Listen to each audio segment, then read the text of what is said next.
దేవుని స్తోత్రం. అందరికి వందనాలు.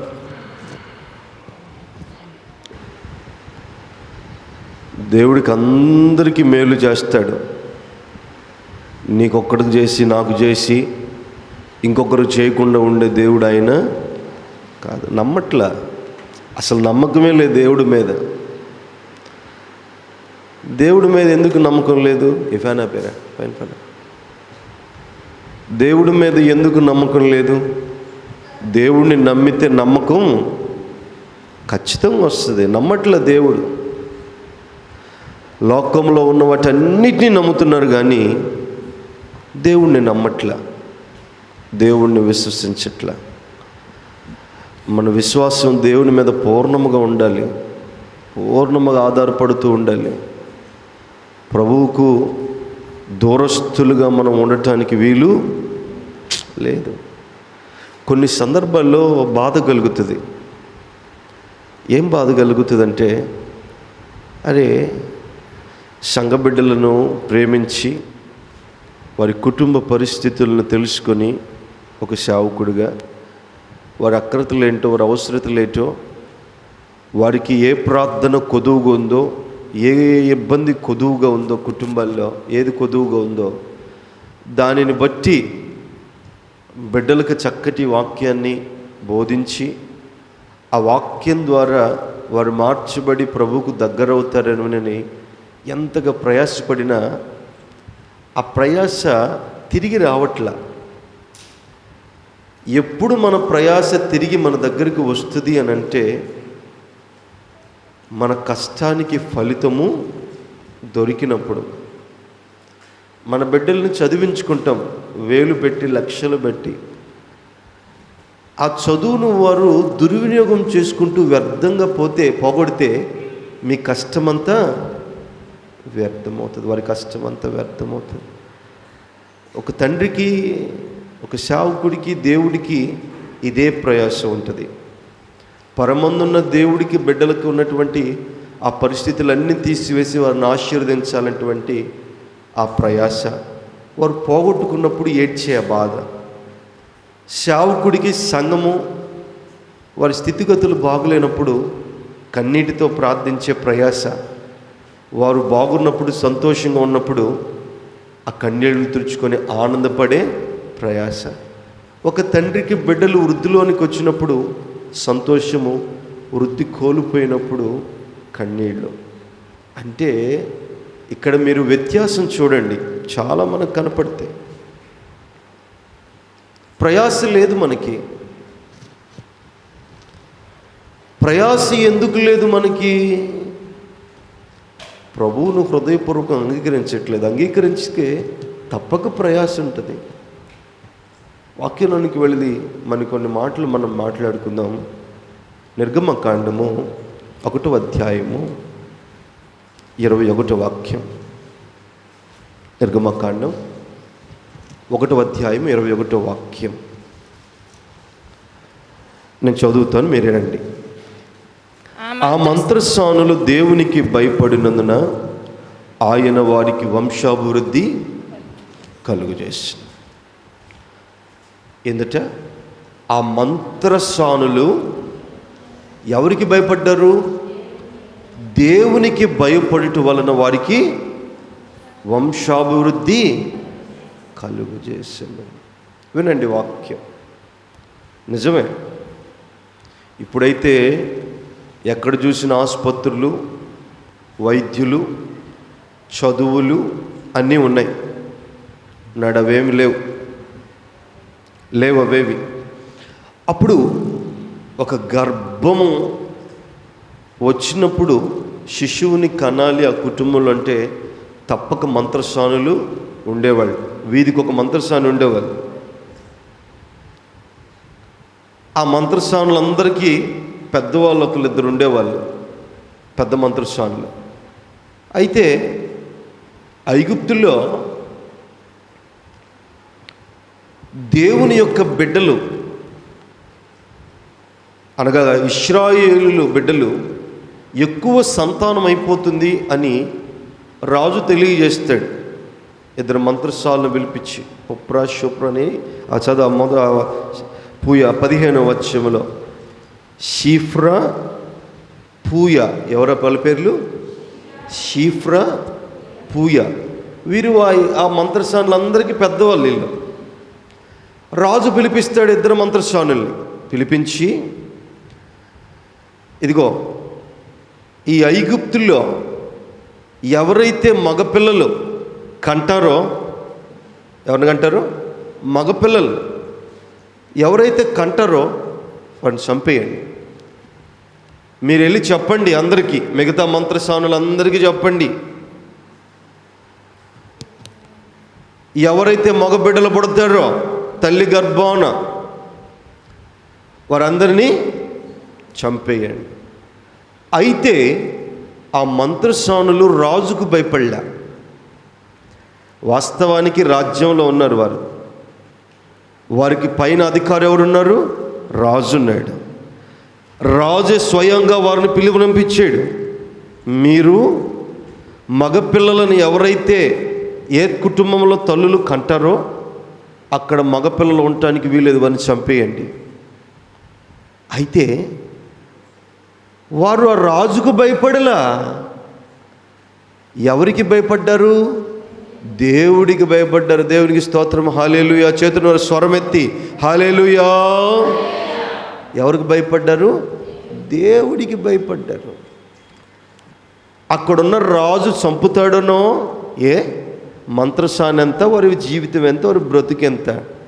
రాజే పిలవనంపించి మాట్లాడాడు వారితోటి, మీరు చంపేయండి మగపిల్లలను అని, పుట్టినటువంటి వారిని. కానీ వారి మాటలు వినలేదు వారు. ఎందుకు? వారు దేవునికి లోబడ్డారు. ఎవరికి? దేవునికి. మంత్రసానులు. అందుకే వాక్యంలో 21వ వాక్యంలో ఆ మంత్రసానులు దేవునికి భయపడినందున ఆయన వారికి వంశాభివృద్ధి కలుగు చేసాడట. ఎంత చక్కటి మాట! వారు దేవునికి భయపడ్డారు కనుకనే అక్కడ ఉన్నటువంటి బిడ్డలందరినీ కూడా, కన్నటువంటి వారు అందరినీ కూడా బ్రతుకునిచ్చారు. చంపలా. రాజు మాటను బట్టి వారు అంగీకరించి ఎవరిని కూడా చంపలా. ప్రభువు మాటను అంగీకరించారు. ప్రభు యందు విశ్వాసం ఉన్నారు వారు. అందుకే మోషే బ్రతికాడు. అడిగారు రాజు, మరలా పిలవనంపించాడు వారిని. ఎందుకు? మగ సంతానం ఎక్కువైపోతుందని మరలా పిలవనంపించాడు. ఏమ్మా, మీకేం చెప్పాను నేను? మగపిల్లలు ఉండటానికి వీలు లేదన్నాను కదా. హెబ్రీస్ కుటుంబాలు ఎవరు కూడా ఉండటానికి వీలు లేదన్నాను కదా. ఆడపిల్లలు అయితే బతకనివ్వండి, వాళ్ళు పని చేయడానికో, ఇళ్ళల్లో చాకిరి పనులకో, ఇదిగో ఆ గృహంలో లేకపోతే ఆ రాజ్యంలో ఉన్నటువంటి వారికి పనికత్తలుగానో చెలికత్తలుగానో ఏదో పనికి వస్తారు. మగవాడైతే అలా కాదు, ఊరుకోడు, వాడు తిరగబడతారు. ఆ హెబ్రీయులు మంచివాళ్ళు కాదు, వారు నమ్ముకున్న దేవుడు మంచివాళ్ళు కాదు అని చెబితే, కానీ వీళ్ళు ఏం చేశారు? బ్రతకనిచ్చారు. మరలా పిలువు నంపించాడు రాజు. మీకు చెప్పిందేంటి, మీరు చేసిందేంటి?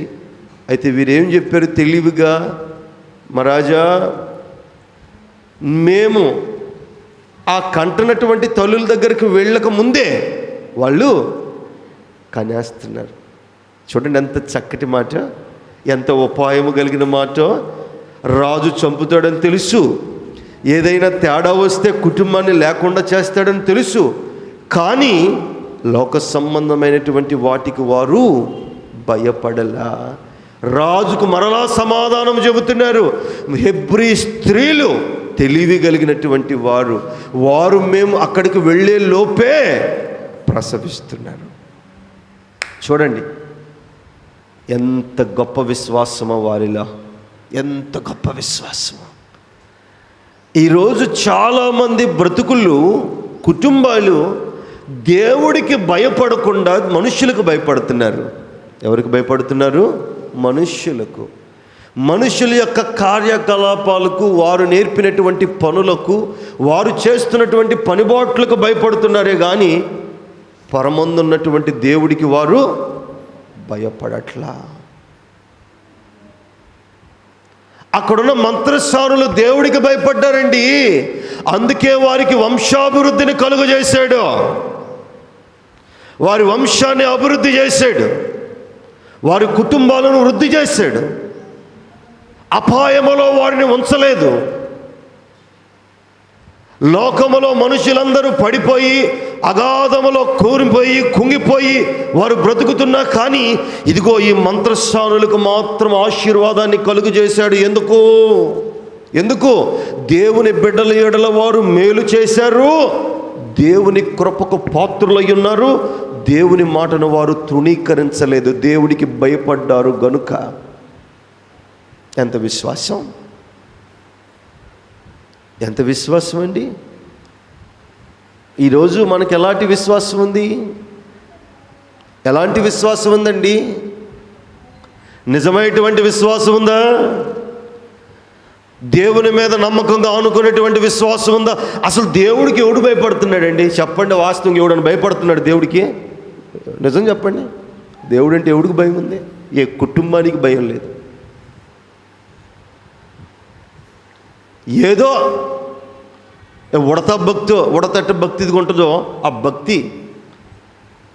గంట ప్రార్థన చేయి, అరగంట ప్రార్థన చేయి, మోకాళ్ళు వేసేయి, పొరుగు దండాలు పెట్టు, సాష్టాంగపడు, వంగి ప్రార్థన చేయి, నిల్చోం ప్రార్థన చేయి.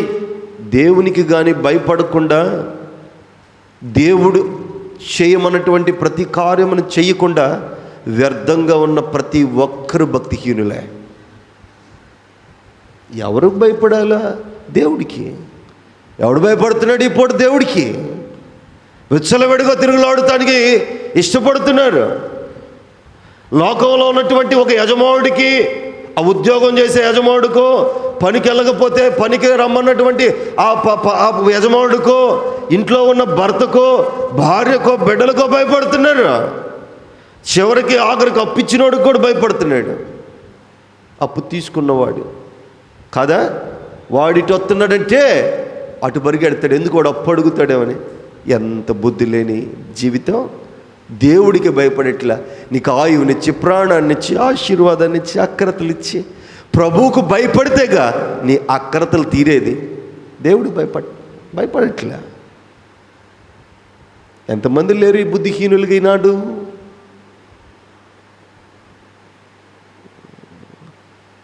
నా ప్రియ దేవుని బిడ్డలారా, ప్రభు కొడతాడు ఒక పూట. ఆయన ఆ ఉగ్రతలో, ఆ దెబ్బలకు నువ్వు తట్టుకోలేవు, నువ్వు భరించలేవు. భరించే శక్తి నీలో లేదు, భరించగలిగినటువంటి మనిషివి కూడా నీవు కావు. ఆయన ఇచ్చినటువంటి కృపలకు, హద్దులు లేని ఆయన చూపే ఆ ప్రేమకు మీరు విధేయులై దేవునికి భయభక్తులు కలిగి దేవునికి విశ్వాసంతో మీరు జీవించాలా? వారు అనుకుంటే ఇదిగో రాజు మాట విని, రాజు సెలవిచ్చాడు కదా పుట్టినటువంటి మగపిల్లలను చంపేయమని, చంపితే బహుమానాలు కూడా ఇస్తానన్నాడు. కోరుకున్నారా బహుమానాలు? ఏమండి, కోరుకున్నారా? కోరుకోలేదు. వారు దేవునికి భయపడ్డారు. లోక సంబంధమైన బహుమానాలు, లోక సంబంధమైనటువంటి వాటి మీద వారి లక్ష్యం లేదు. వారు ఒకవేళ రాజు మాట కానీ విని ఆ మగబిడ్డలందరినీ కూడా పుట్టినప్పుడు కానీ చంపితే వారి వంశాభివృద్ధి దేవుడు కలుగు చేసేవాడా? అక్కడ రాయబడి ఉంది. వారు దేవునికి భయపడుట వలన దేవుడు వారికి వంశాభివృద్ధి కలుగజేశాడు, విస్తరించాడండి వంశాన. కొంతమందిని మేము చూస్తూ ఉంటాం, వింటూ ఉన్నాను, తెలుసుకున్నాను, విన్నాను కూడా కొంతమంది చెప్పినప్పుడు. ఈ మంత్రసానులు బిడ్డల్ని మారుస్తారు. ఏ కుటుంబమైనా ఇష్టం లేకపోతే ఆ పురిట్లోనే బిడ్డలను చంపే మంత్రసానులు ఉన్నారు. మాట రాకుండా చేసే మంత్రసానులు ఉన్నారు. అంటే కొన్ని కుటుంబాల మీద కోపం ఉండి, ఇప్పుడైతే డాక్టర్ల దగ్గరికి వెళ్తున్నారు, కానీ ఆనాడు మంత్రసానులేనండి. ఆనాడు ఎంతమంది మంత్రసానులు లేరు? మంత్రసానులు చేసినటువంటి గర్భఫలాలు ఉన్నాయి. వారికి దేవుడు ఆ కృపనిచ్చాడు, ఆ శక్తినిచ్చాడు.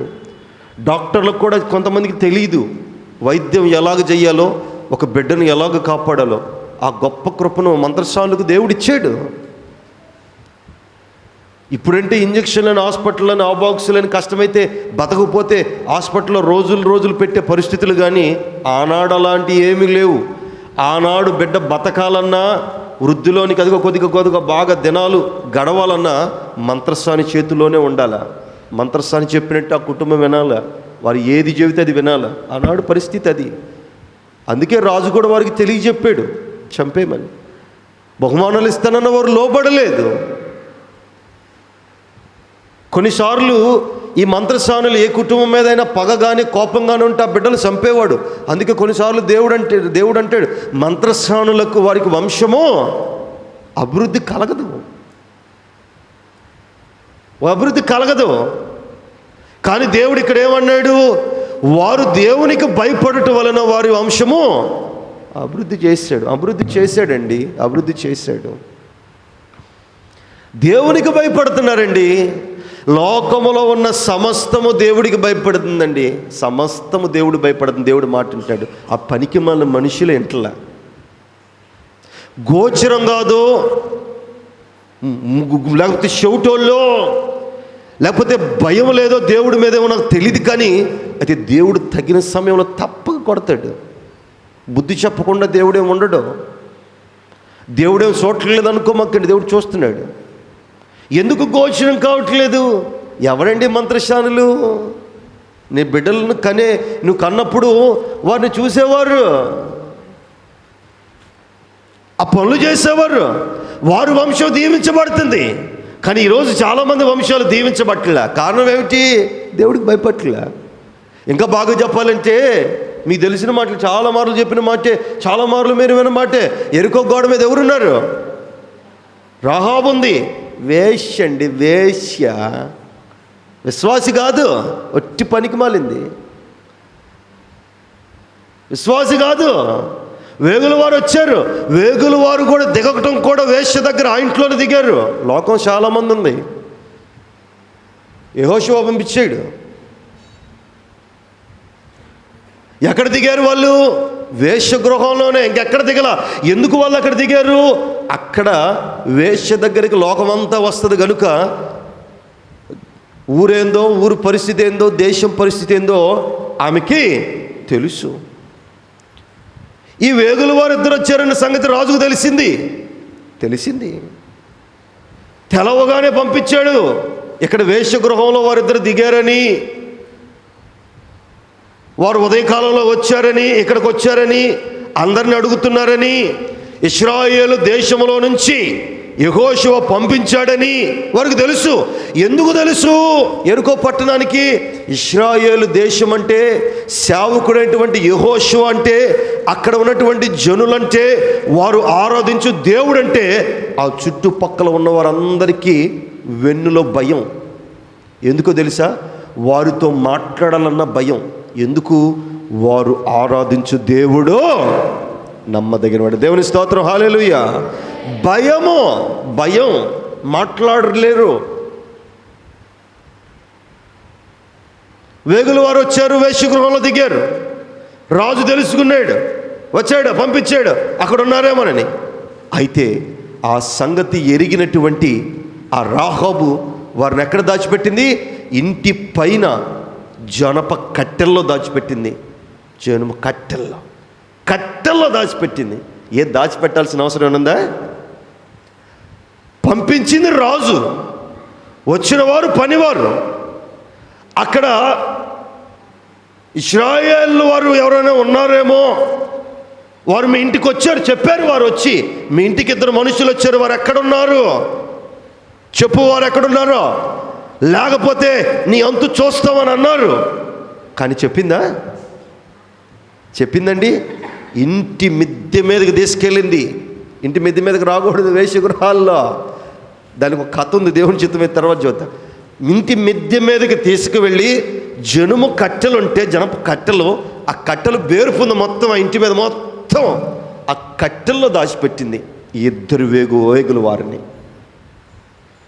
వచ్చారు. వారు మీ ఇంట్లో ఉన్నారు. ఎక్కడ వారు? మా ఇంట్లో ఆడున్నారండి. నువ్వు చూసావా?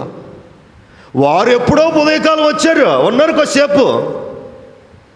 వారు వచ్చారు, ఏదో కొన్ని అడిగారు, వెళ్ళిపోయారు. ఎందుకు వెళ్ళిపోయారు? వాస్తవానికి ఎరుకో గోడ మీద ఉంది. ఆ గోడ అవతలే గేటు, పెద్ద గేటు. సూర్యుడు అస్తమిస్తున్నాడు అని అంటే ఎరుకో గేట్లు వేయాలా. ఇక అవతల వారు ఇటు రావడానికి లేదు, ఇటు వారు అవతలకు పోవటానికి లేదు. నేను చెప్పాను వాళ్ళకి, అయ్యా మీరు కానీ చీకటి పడింది అనుకో మీరు ఎక్కడే ఉండాల్సి వస్తుంది. కాబట్టి ఇదిగో సూర్యుడు వస్తున్నాడు, అస్తమిస్తున్నాడు, మీరు వెళ్ళిపోండి, గేట్లు వేస్తున్నారు బంట్రోతులు అని చెప్పాను. వారు వెళ్ళిపోయారు. వాళ్ళు ఎప్పుడో వెళ్ళిపోయారు, మీరు ఇప్పుడు వచ్చారు. మీరు కానీ ఇదిగో ఆ కానానులందు ఆ ఎర్ర సముద్రం ఆ రూట్లో కానీ వెళితే వారు మీకు దొరుకుతారు తొందరగా, మీరు వెళ్ళండి అని వాళ్ళు పంపించేసింది. ఎవరు పంపించారు వారిని? రాజు పంపించాడు. భయపడిందా రాజుకి? వచ్చినటువంటి వారికి భయపడిందా? ఆమె ఉంది ఎరుకోలో, ఎరుకో గోడ మీద. రాజును బట్టే ఆమె అక్కడ ఉంది. రాజు కానీ వద్దంటే ఆమె ఉండలేదు, ఆ కుటుంబం ఉండలేదు, చంపేస్తారు. కానీ ఎవరికి భయపడింది? ఎవరికండి? దేవుడికి భయపడింది. వేశ్య భయపడిందండి దేవుడికి. వచ్చిన వేగు వారిని కట్టెల్లో దాచిపెట్టింది.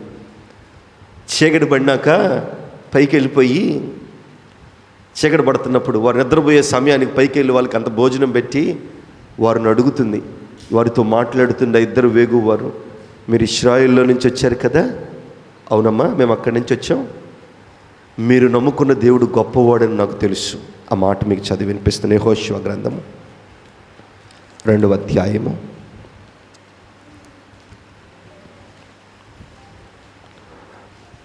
10వ వాక్యం. 2వ అధ్యాయము 10వ వాక్యం నేనే చదువుతాను.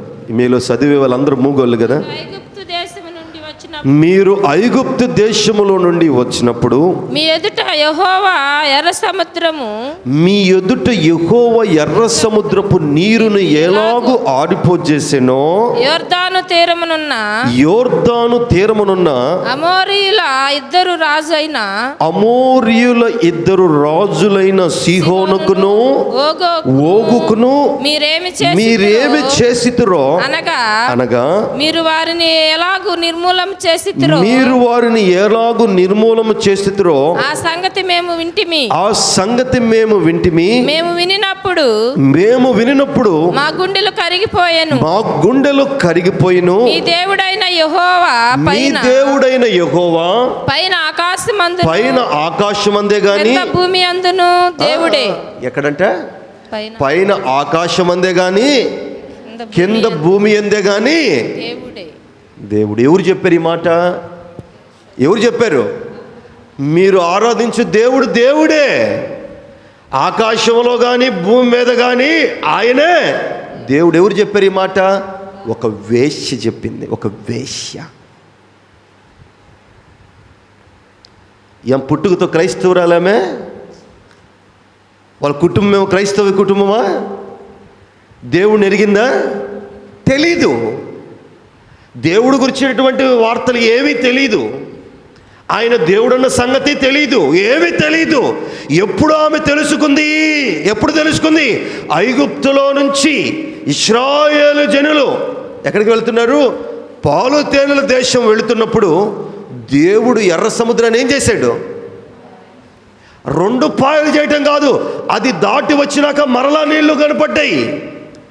ఆ నీళ్ళన్నీ కూడా ఇంకిపోయేటట్టు చేశాడు. దేవుని స్తోత్రం. గట్టిగా హల్లెలూయా. ఇంకిపో చేశాడు. అప్పుడు వారు భయపడ్డారట. ఎవరు చేయగలుగుతారండి కార్యాలు? మనుషులు చేయగలుగుతారా? నీళ్ళేమిటి, ఇంకిపోవటం ఏంటి? ఎర్ర సముద్రం ఏమిటి, 2 పాయలు కావటం ఏమిటి? దాంట్లో జనాలు నడవటం ఏంటి? ఇది మనుషులకు సాధ్యమా? ఎవరైనా చేయగలుగుతారా? ఆ సంగతి వీరు విని గుండె కరిగిపోయిందట, వణికిపోయారట, భయపడ్డారట. ఒరే, ఇప్పుడు దాకా మనం ఆరాధించే దేవుడు కాదు. ఇదిగో ఈ జనులు ఆరాధించే దేవుడు నిజమైన దేవుడు అని వారప్పుడు తెలుసుకున్నారట. అప్పుడు తెలుసుకొని వారప్పటి నుంచి భయమట వారికి. ఇశ్రాయేలు జనాంగం ఎరుకోకు వస్తున్నారంటే రానియరు. అందుకే వారు సాయంత్రం వేళ గేట్లు వేస్తారు. సూర్యుడు అస్తమిస్తున్నాడు అని అంటే రానివ్వరు. వారు వస్తున్నారంటే మన మీదకు ఏదో ఒకటి వస్తుంది, మనం నాశనం అయిపోతాం, మనం పాడైపోతాం. ఇశ్రాయేలు జనులతో మాట్లాడాలన్న వారికి భయమే.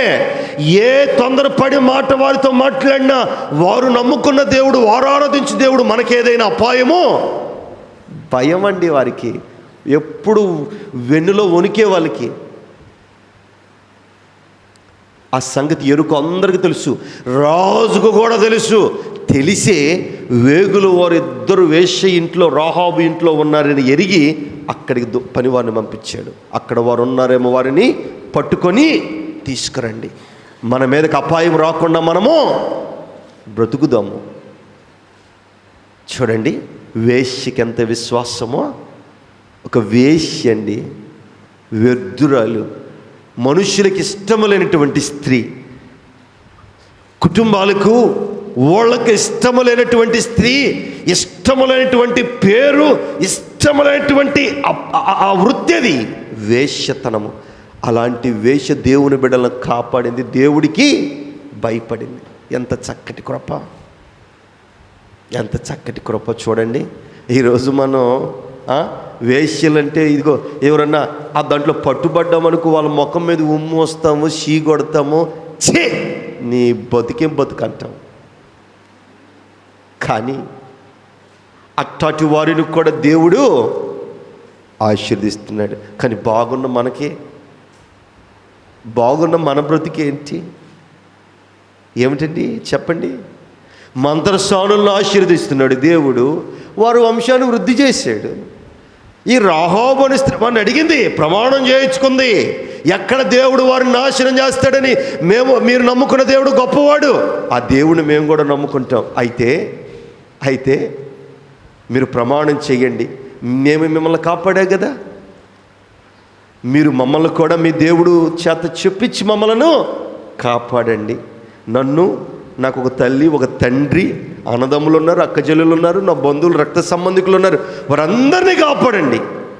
అర్థమైపోయింది రాహాబుకి, వేగుల వారు వచ్చారు అని అంటే దేశము నాశనం అయిపోతుంది. దేవుడు మరి చేసిన శాపాన్ని బట్టి వారి మీదకి ఉగ్రత తీసుకొస్తున్నాడు అని తెలుసుకుంది. అందుకే నా కుటుంబాన్ని అంతటిని కూడా కాపాడమంటే వెంటనే ఆ వేగుల వారు చెప్పారు, మిమ్మల్ని మేము కాపాడుతాం, దేవుడు కాపాడుతాడు అని. ఒక ఎర్రని దారం, ఇదిగో కిటికీకి దాన్ని కట్టుకో, మీ చుట్టుపక్కల మీ బంధువులు, మీ రక్త సంబంధికులు అందరినీ కూడా తీసుకొని వచ్చి ఇదే ఇంట్లో ఉంచుకో. అక్కడెక్కడ ఉంచుకోమక్క, ఉంచుకుంది. ఉగ్రత నుంచి తన కుటుంబాన్ని కాపాడుకుందా లేదా? యెహోషువ ప్రార్థన చేస్తాడు. ఏమని ప్రార్థన తెలుసా? ప్రభువా, నేను నా ఇంటి వారును యెహోవానే నీవు సేవిస్తావా? ప్రార్థన. నేనొక్కనే కాదు, నా ఇంటి వారును. రాహాబు ఒక్కతే తన ప్రాణాన్ని అడగల, నేను నా ఇంటి వారి ప్రాణమంతా కూడా దేవుడు కాపాడాలి. ఆయన నిజమైన దేవుడు, ఆయన కాపాడాలంటే మేమేం చెయ్యాలా? చెప్పుంటారు ఆ రాత్రి వేళ వేగువారు, ఇదిగో నీ స్థితిని, నీ గతిని, నీ పరిస్థితిని మార్చుకొని ప్రభువు యొక్క పాదాల దగ్గరకు రా, దేవుడు కాపాడుతాడు. వచ్చుండొచ్చు, అందుకే దేవుడు ఆమెను కాపాడాడు. ఎవరికి భయపడింది రాహాబు అనే వేశ్య? దేవుడికి భయపడింది, రాజుకు భయపడలా. అందుకే దేవుడు వారి కుటుంబాన్ని కాపాడాడు, వారి వంశాన్ని దీవించాడు. మంత్రసానులు ఎవరికి భయపడ్డారు? దేవుడికి భయపడ్డారు. అందుకే ఎవరి వంశాన్ని కాపాడుకున్నారు, వృద్ధి చేశాడు దేవుడు. ఈరోజు నువ్వెవరికి భయపడుతున్నావు? ఎవరికి భయపడుతున్నావు ఈరోజు? నీవు దేనికి భయపడుతున్నావు? తుచ్చమైనటువంటి మనుషులకు భయపడుతున్నారండి మీరు, వ్యర్థమైనటువంటి వాటికి భయపడుతున్నారు. ఇదిగో వాటికి కాదు, లోకంలో ఉన్నటువంటి వాటికి కాదు మీరు భయపడాల్సింది. వాటిలో ఏ ధన్యత లేదు, ఏ ఆశీర్వాదం నీకు రాదండి, ఏ మేలు నీకు కలగదు, ఏ ఉపకారము జరగదు.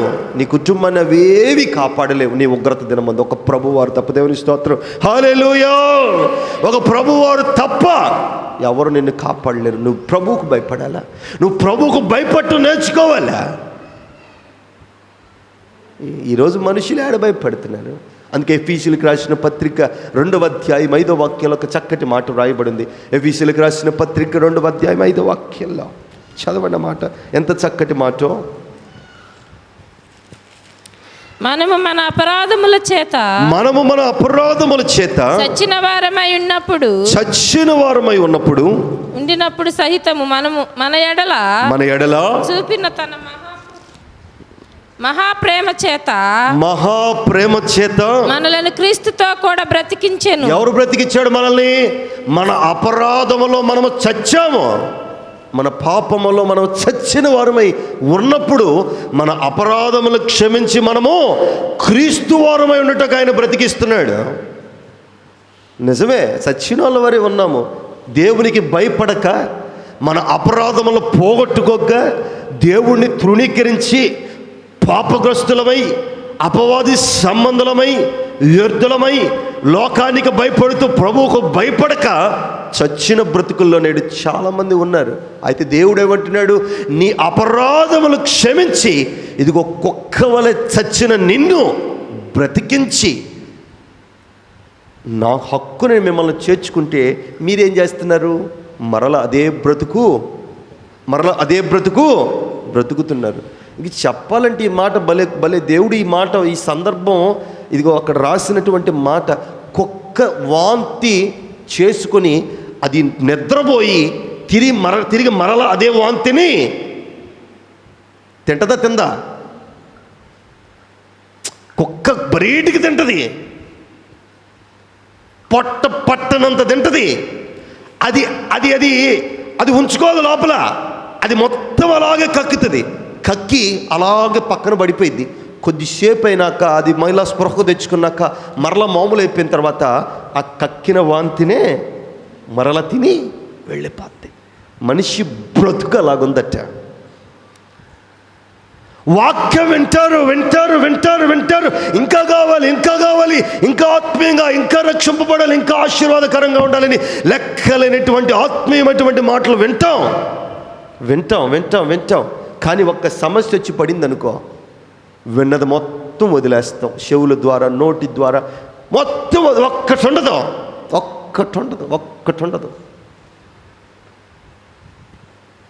ఒక్కటుండదు. మరల లోకంలో పడిపోతాం. మరల జయించాలనే దాంట్లో నుంచి రావడానికి మరల వాక్యాన్ని వింటాం. కుక్క ఏ రీతిగా కుక్క ఉంటుందో మరలా తింటుంది. మనిషి బ్రతుకులు అలాగున్నాయి. వాక్యం అనేది వారి జీవితాల్లో, వారి హృదయాల్లో, వారి మనస్సుల్లో ఉంచుకోక, దేవునికి ఇష్టముగా బ్రతకక ఆ బ్రతుకుల్లో ఉన్నారు. వాంతి చేసుకునే బ్రతుకుల్లో ఉన్నారు. లేరా? ఎవడు భయపడుతున్నాడు దేవుడికి? ఏ కుటుంబం, ఏ స్త్రీ, ఏ పురుషుడు భయపడుతున్నాడండి? ఎవడు భయపడుతున్నాడు? ఎవరు భయపడలే? ఎవడు భయపడలే?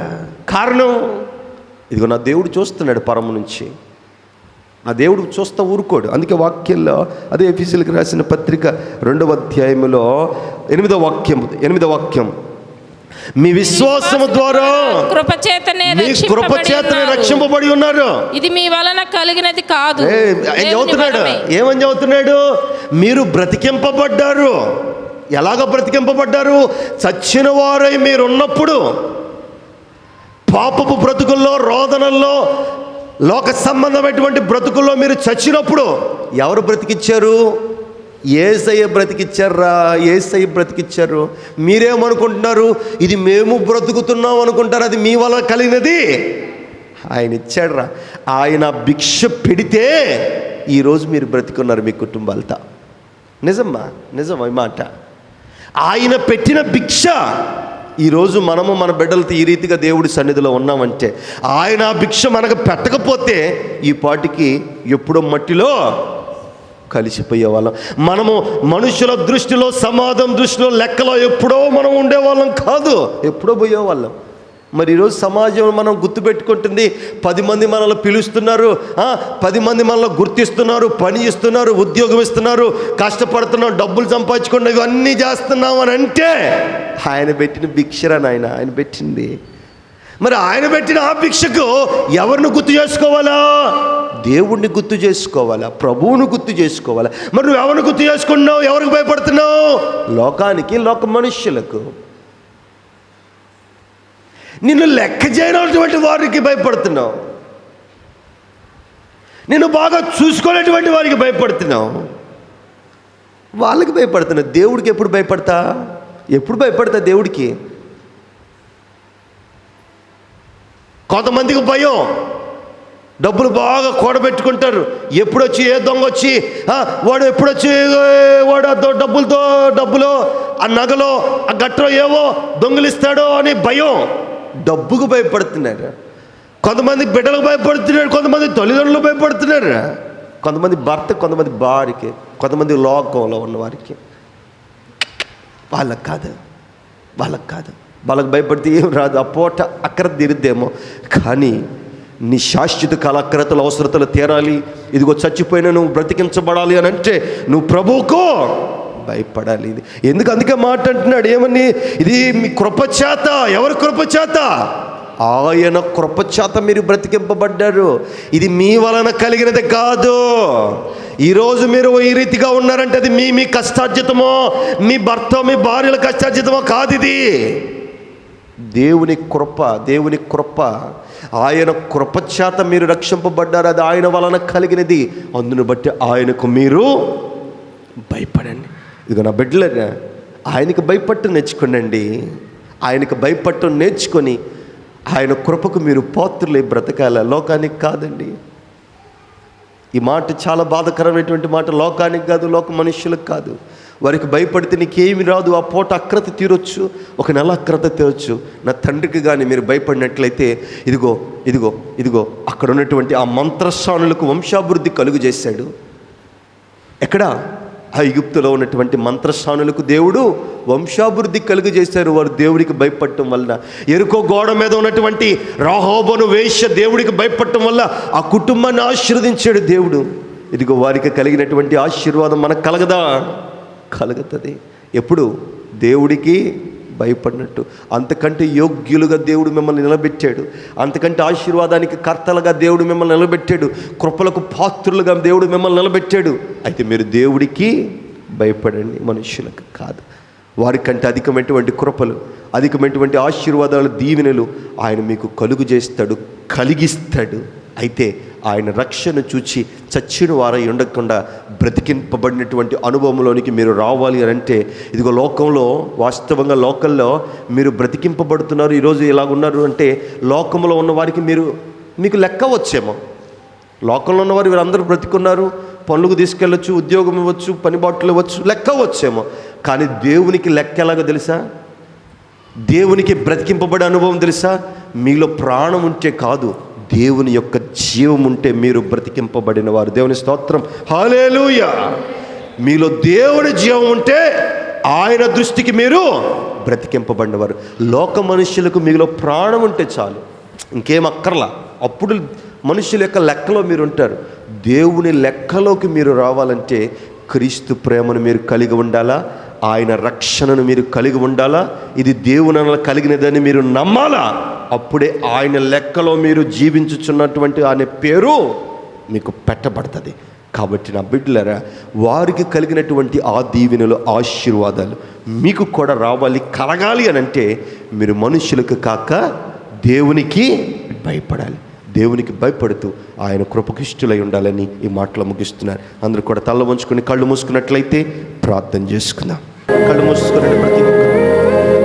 మహోన్నతుడా, సర్వశక్తిమంతుడా, సర్వాధికారి, కృపకు పాత్రుడా, మీకు మీరు కృపా సంపన్నుడై, మహోన్నతుడవై, అద్వితీయ దేవుడవై, సచ్చిన వారై ఉన్న మమ్మలను బ్రతికించి, మీ శిలువ రక్తముతో మమ్మల్ని బ్రతికించి జీవింపజేసి, రక్షణ అనే వస్త్రాన్ని మాకు ధరింపజేసి, మీ కుడి పార్శ్వాన ఉండటానికి మాకు ఇచ్చినటువంటి గొప్ప ధన్యతను బట్టి మీకు స్తుతులు, స్తోత్రాలు ప్రభువా.